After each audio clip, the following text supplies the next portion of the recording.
무능과 폭력적 행태의 표상이 되어버린 내각을 총사퇴시켜야 합니다.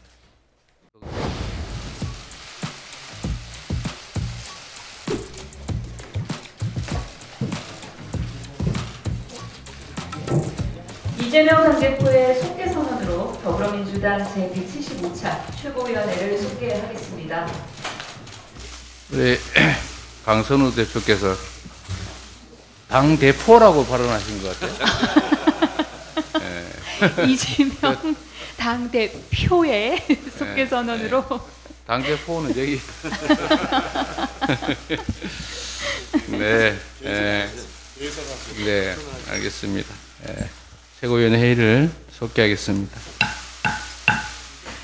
먼저 이재명 당대표의 모두 발언이 있겠습니다. 존경하는 국민 여러분,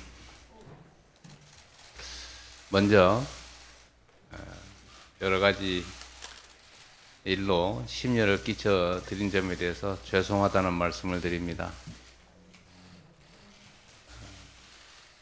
국민의 삶이 어렵고 또 국가적인 여러 가지 위기 상황들로 인해서 우리 국민들께서 가지는 불안함과 불편함에 대해서 조금이나마 더 인식하는 계기가 되었던 것 같습니다. 앞으로도 오로지 국가와 국민의 더 나은 미래를 위해 최선을 다하겠다는 말씀, 이 다짐의 말씀을 드리면서 회의를 시작하겠습니다. 우리 민주당의 가장 큰 과제는, 아니 민주당을 넘어서 대한민국 정치권의 가장 큰 과제는 국민의 삶을 지키고 개선하는 것입니다. 그러나 안타깝게도 정부 여당의 무능함과 무책임함으로 인해서 국민의 삶이, 또 이 나라 경제가, 이 나라의 안보가 위협을 받고 있습니다. 우리 민주당의 제1과제는 그래서 바로 민생을 지키고 평화를 회복하고 민주주의를 진척시키는 것입니다. 최근에 러시아 우크라이나 전쟁에 이어서 중동까지 전선이 확대되고 있습니다. 그로 인해서 고유가, 인플레이션이 심화되고, 또 그로 인해서 우리 국민들의 삶이, 민생이 더욱더 악화되고 있습니다. 그래서 국가의 역할이 중요합니다. 정치의 역할이 더욱 중요해졌습니다.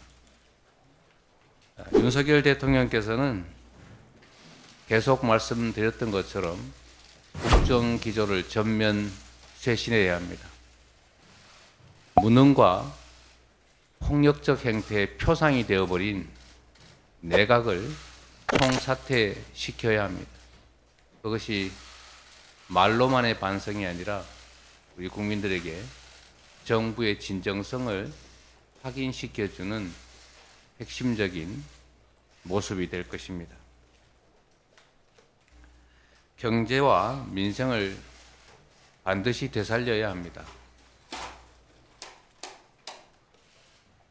좋은 책상에, 좋은 건물에 앉아서 세상을 보면 평화롭고 그 속에 살아가는 우리 국민들의 고통스러운 일상조차도 아름답게 보일 수 있습니다. 그러나 월세 내기 어렵고, 원리금 갚기 어렵고, 직장 구하기 어렵고, 아이들의 먹을거리에 하루하루 걱정하는 우리 민초들은 그야말로 삶이 지옥일 수도 있습니다.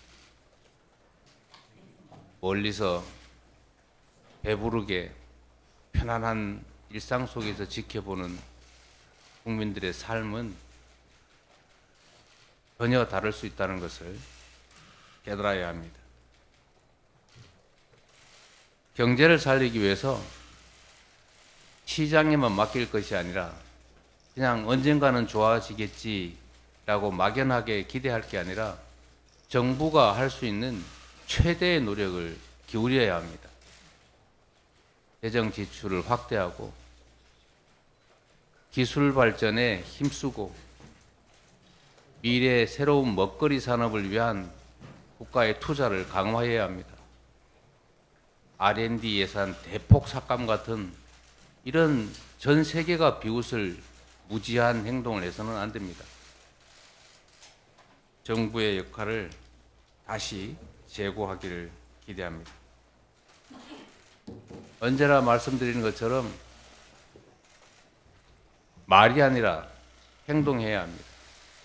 이번 제출된 정부 예산을 원점에서 전면 재검토하고 여야 간의 협의, 토론을 거쳐서 경제를 살리고 민생을 살리고 그중에서도 특히 삶, 생존 자체의 위협을 느끼는 이 다수의 국민들을 위해서 할 수 있는 일들을 충분히 할 수 있게 전면적인 예산에 대한 재검토를 해야 합니다. 여야 간의 충실한 협의를 통해서 예산에 대한 근본적인 대전환을 시도해 주시기를 요청드립니다. 그래서 우리 민주당의 어깨가 무겁습니다. 국민의 먹고 사는 문제를 해결하고 특히 정부의 폭압으로 인해서 대한민국의 시스템이 붕괴되고 과거로 퇴행하는 이런 일들을 막기 위해서는 반드시 이번 총선에서 정부의 잘못된 점을 엄히 꾸짖는 심판이 이루어져야 합니다. 그러려면 우리 민주당이 작은 차이를 넘어서서 단결하고 단합해야 합니다. 단결과 단합 위에 국민의 눈높이에 맞는 충분한 혁신을 통해서 국민의 기대에 맞춰 나가야 합니다. 체포동의안 처리 과정의 일로 더 이상 왈가왈부하지 않기를 바랍니다. 국민의 삶이 절박합니다. 그런 문제로 우리의 역량을 소진하고 시간을 보낼 만큼 현실이 녹록지가 않습니다.